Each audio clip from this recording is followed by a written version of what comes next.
آئیے Ubaidullah ibn حسن قیروانی نے دیکھیے اس عقل کا کتنا غلط استعمال کیا ہے. اس نے کیا لکھا ہے اپنی کتاب کے اندر؟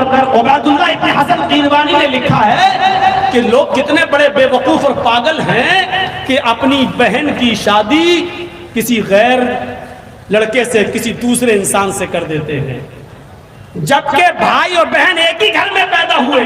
بہن بھائی کے مزاج کو جانتی ہے اور بھائی بہن کے مزاج کو جانتا ہے. بہن جانتی ہے کہ بھائی غصہ ہو تو کیا کرنا ہے اور بھائی جانتا ہے کہ بہن جب غصہ ہو تو کیا کرنا ہے. بھائی گھر میں اور بہن خوبصورت، لیکن لوگ کتنے بے وقوف ہیں، کتنے پاگل ہیں کہ اپنی بہن کا نکاح کسی دوسرے کے ساتھ کر دیتا ہے اور دوسرے کی بہن کو اپنے نکاح میں لے لیتا ہے. ذرا غور کیجئے، یہ عبیداللہ ابن حسن نے قیروانی نے کہا. کیا کہا کہ لوگ کتنے بے وقوف و پاگل ہیں کہ اپنی بہن کا نکاح دیں، اپنی خوبصورت بہن کو چھوڑ دیں، اپنے گھر کا خوبصورت مال اور اپنے گھر کا خوبصورت اثاثہ، اپنے گھر کی خوبصورت پراپرٹی، اپنے گھر کا خوبصورت ماحول میں پلی ہوئی یہ بہن، اس کو دوسرے کے حوالے کر دیں اور دوسرے کا کباڑ کھانا اپنے لیے اٹھا لائیں. یعنی اپنی قیمتی چیز کو دوسرے کو دے دیں اور دوسرے کی کا کباڑ کھانا اٹھا لائیں. یہ عبیداللہ ابن حسن نے لکھا. اور آگے کہتا ہے بہن اپنے بھائی کا بستر بچھا سکتی ہے، بہن اپنے بھائی کی بیماری میں اس کو اپنے ہاتھ سے کھانا کھلا سکتی ہے، بہن اپنے بھائی کے بستر پر اس کے ساتھ بیٹھ سکتی ہے، بہن اپنے بھائی کے لیے کپڑے دھو سکتی ہے، بہن اپنے بھائی کے زخم کو پہنچ کر اس پر پٹی باندھ سکتی ہے، مرہم لگا سکتی ہے. تو بہن اپنے بھائی کے لیے اور بھائی اپنی بہن کے لیے جسمانی تعلقات قائم کیوں نہیں کر سکتا ہے؟ جب ساری چیزیں بہن اپنے بھائی کے لیے اور بھائی اپنی بہن کے لیے کر رہا ہے تو جسمانی تعلقات قائم کرنے میں کیا برائی ہے؟ لوگ بے وقوف ہیں جو اپنی بہنوں کا نکاح دوسرے کے ساتھ کر دیتے ہیں اور دوسروں کا کباڑ کھانا اٹھا لاتے ہیں. یہ اسی عقل کا نتیجہ ہے.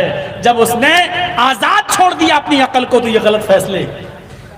اچھا ایک بات بتائیے، عقلی طور پر مجھے بتائیے، شریعت کے طور پر نہیں. شریعت نے تو بتا دیا کہ یہ رشتے حرام ہیں، لیکن عقلی طور پہ بتاؤ کہ اس نے کون سی غلط بات کہی ہے؟ بھائی بہن ہمارے کپڑے دھوتی ہے کہ نہیں دھوتی ہے؟ بہن ہمارے لیے کھانا پکاتی ہے کہ نہیں پکاتی ہے؟ بہن ہمارے ہاتھ پر اگر پھوڑا پھنسی ہو جائے تو صاف کرتی ہے کہ نہیں کرتی ہے؟ بہن ہمارے لیے بستر بچھاتی ہے یا نہیں بچھاتی ہے؟ عقل کے طور پہ مجھے بتائیے کہ اس میں برائی کیا ہے کہ ایک بھائی اپنی بہن سے نکاح کر رہے ہیں؟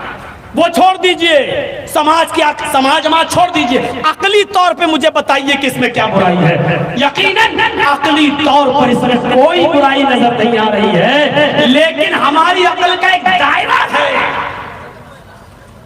شریعت کہتی ہے تم غلط سوچ رہے ہو، یہ تمہاری عقل کے دائرے سے باہر کی بات ہے. جب تمہاری عقل یہاں غلط فیصلے کرے گی تو پھر عقل کا دائرہ ختم. اب وہاں شریعت کی ضرورت ہے. شریعت کہتی ہے کہ تم بہن کے ساتھ نکاح نہیں کر سکتے. تم جس عورت کو نکاح میں لائے ہو، ارے اپنی سگی بہن کو چھوڑو، جو عورت تمہاری بیوی بنی ہوئی ہے تم اس بیوی کی بہن کو بھی اپنے نکاح میں نہیں لا سکتے ہو.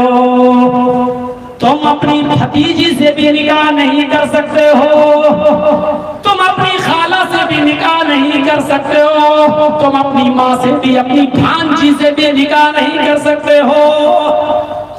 غور کیجئے میرے پیارے ساتھیوں، اسلام نے کتنی بندشیں لگا دی ہیں. جہاں عقل کام کرنا بند کر دیتی ہے وہاں شریعت کے کام کرتی ہے، وہاں شریعت کا حکم مانا جاتا ہے.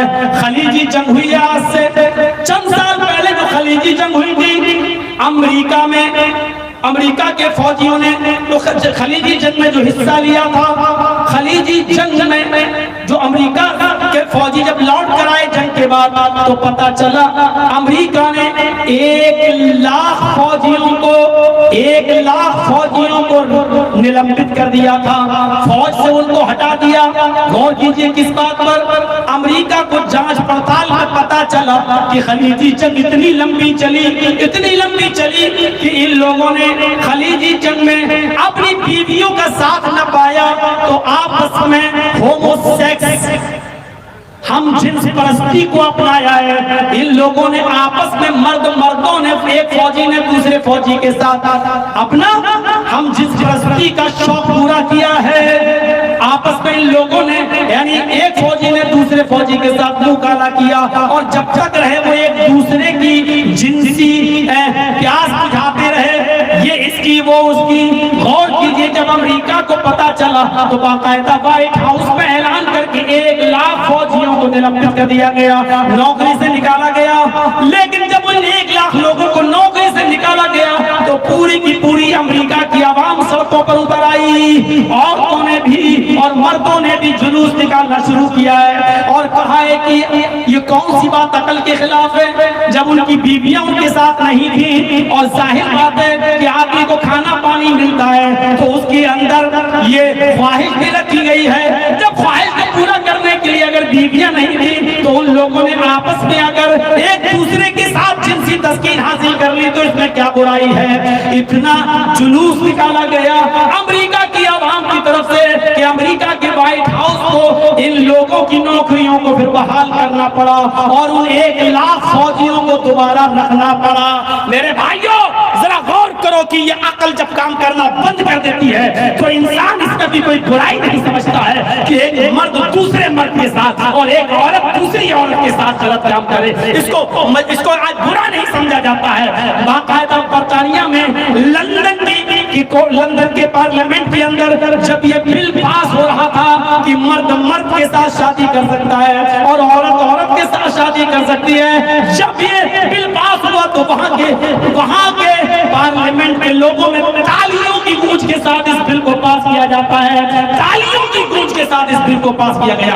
यानी ये बिल पास ही नहीं हुआ, ऐसा लग रहा जैसे उनको एक नई जिंदगी मिल गई है। लड़के लड़कों के साथ और लड़कियां लड़कियों के साथ निकाह शादी कर सकते हैं और इसको कानूनी तौर पर इजाजत मिल गई है। जरा गौर कीजिए आप, जब इंसान की अकल काम करना बंद कर देती है तब शरीयत की जरूरत पड़ती है, तब वही इलाही की जरूरत पड़ती है। अगर अकल को आजाद छोड़ दिया जाए, अगर अकल को आजाद छोड़ दिया जाए तो फिर मेरे भाइयों, एक लड़का लड़के के साथ शादी करना और एक भाई अपनी बहन के साथ भी निकाह करने को बुरा नहीं समझेगा, क्योंकि आपकी अकल ये कहती है, हमारी अकल ये कहती है। इसलिए हर इंसान की अकल अलग अलग है, अकल का दायरा अलग है। इसलिए शरीयत ने कहा है उदखुलू फिस्सिल्म काफ़ा, पूरे के पूरे इस्लाम में दाखिल हो जाओ, फॉलो करो। जहां आपकी अकल काम करना बंद कर देती है वहां वही इलाही की जरूरत है। अब आप सवाल नहीं कर सकते हो, शरीयत साफ कहती है आपका छोटा बच्चा अपनी माँ का दूध पीता है,